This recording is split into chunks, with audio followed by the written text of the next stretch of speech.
Assalamu alaikum. May the peace of Allah be upon you, wa rahmatullah, and His mercy, wa barakatuh, and His blessing.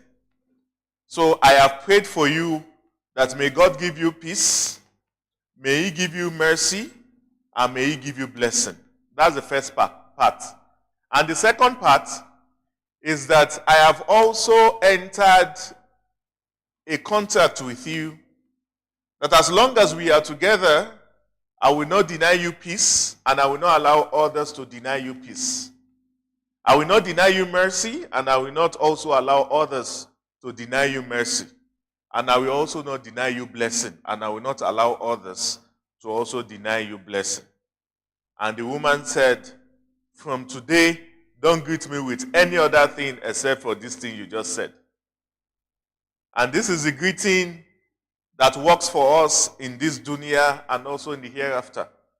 Because at all times, we need the peace, we need the mercy of Allah, and we also need His blessing. And this is one of the heritage we have amongst Muslims. There was a time I traveled out of the country, and one of the things that fascinated me was any masajid you enter into, you are able to interact as though you are in your hometown. Why? Because Allah has made a language to unify all of us. He has also a greeting to unify all of us.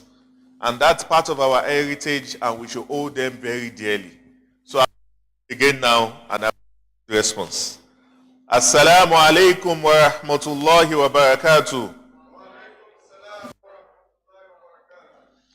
Thank you very much. May Almighty Allah not deny us peace, mercy, and blessing. Ameen.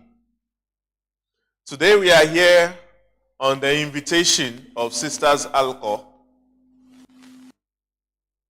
And when one of the founding members engaged me about how a particular organization came to exist, it's like it is said, inventions are mostly child of necessity. They were ladies in their mid-20s, late 20s. They came to Abuja 17 years ago, and they felt there was a vacuum in their lives, a religious vacuum, a spiritual vacuum. There is this lady, if you see in the viral video that was going around, she's a magician, but she mentioned in that video, I think it was on CNN, what the efficacy of magic is reduced when she relates with Muslims. He said it's like they are in a superior realm that shields them from being attacked by magic. And this particular thing she said is because Islam is the only religion on the surface of the earth today that holds on to things. We have our moral values. We are not letting them go. And this was why people like Muhammad Ali, Malcolm X, Andrew Tate, all of them, this was why they accepted Islam.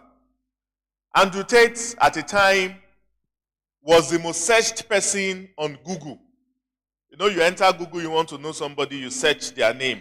Andrew Tate was the most searched person on Google for many years. Of recent, Vladimir Putin, the president of Russia, overtook him. He accepted Islam. Why did you accept Islam? About 2 years ago, he said, this is the only religion that holds on to things.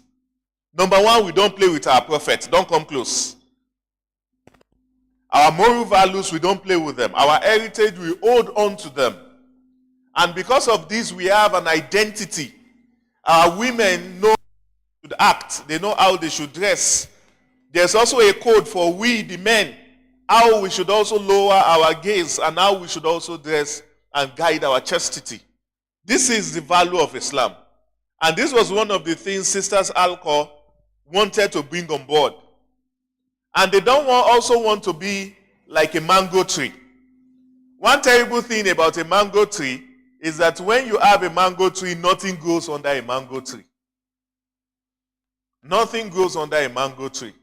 They wanted to be a plant that can also have things grow under them. Why? Because they were concerned about the legacy to leave behind for the younger generations. And the little effort all of us make today, it's something we don't know the impact it will make later. Let me quickly share with you, before we officially start the program, a short story of Saladin al-Ayyubi, rahmatullahi alayhi. Saladin al-Ayyubi, there was a particular man in the 13th century. This man was a furniture maker. He was in the art of making furnitures.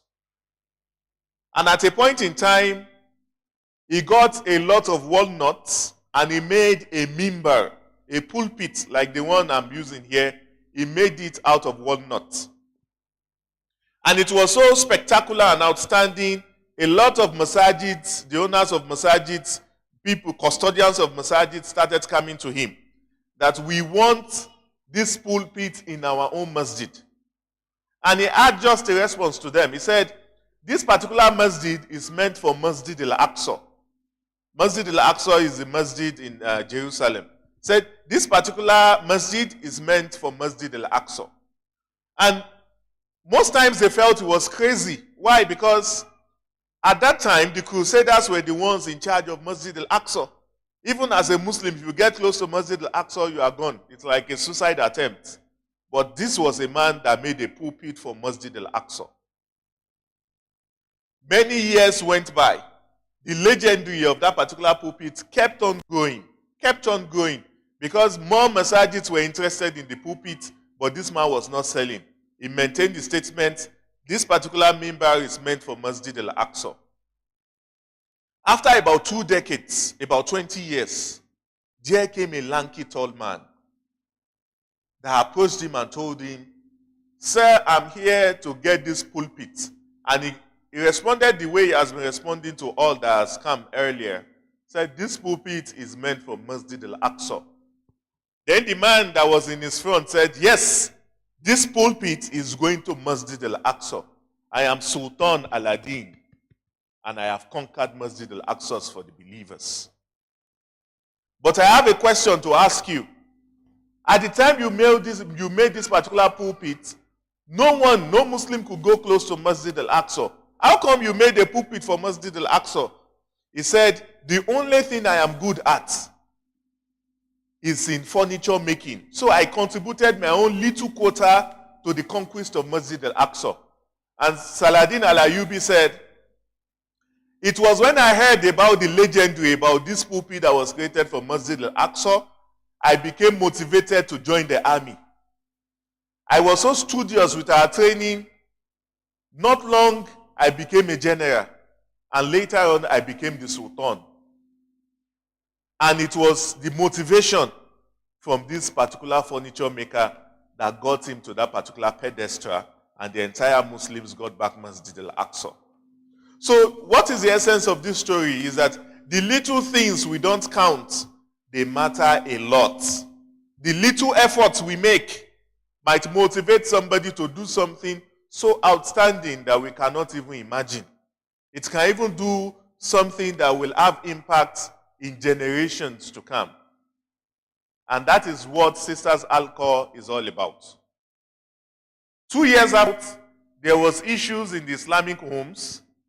And if you look at the sociology of human interaction, it starts from the family. If we get the family right, the community, the society will be right. And that was why they came up with this thing that has always been something right behind them. Reclaiming the foundation of marriage, choosing a spouse in Islam. They are concerned about the family unit, believing that if the family unit gets it right, the community will also get it right. May I invite to the high table some of our guests that we have here. I will start, inshallah, with one of our lecturers that is already here.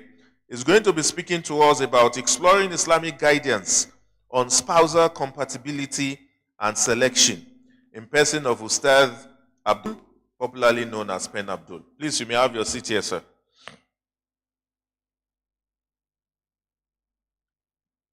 And also our second guest lecturer, she's not here yet. She's about discovering the path to fulfillment and peace in Islamic marriage.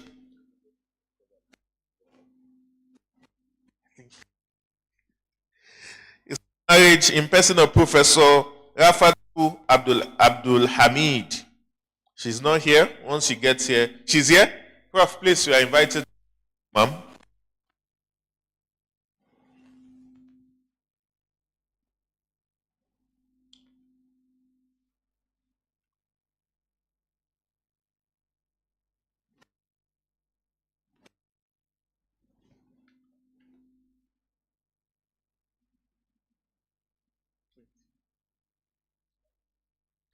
Also to come to the high table is one of our imams in the National Masjid here, Dr. Muhammad Kabir. Dr. Muhammad Kabir, if he's here, he can join Ben Abdul on the high table. Also to come to the high table is Al-Hajj Umar Farouk. Al-Hajj Umar Farouk. Also to come to the high table is Malam Abibullah Ibrahim. Malam Abibullah Ibrahim. We await their presence. We also quickly want to recognize some representatives of organizations that have been invited here. Malam Ibrahim Idris, Abuja Muslim Forum. Thank you for coming. Also the representative of MCAN, Malam Roji Mutahir. Malam Roji Mutahir. Also to be recognized is Muhammad Jibrin Indagi Al-Bayan. And also to be recognized as a representative of Red Cross, Malam Abubakar Abacha. Thank you very much for coming, and we recognize everyone here. May Almighty Allah reward all of you abundantly. May I quickly call for the welcome address by Sisters Halaqa Foundation.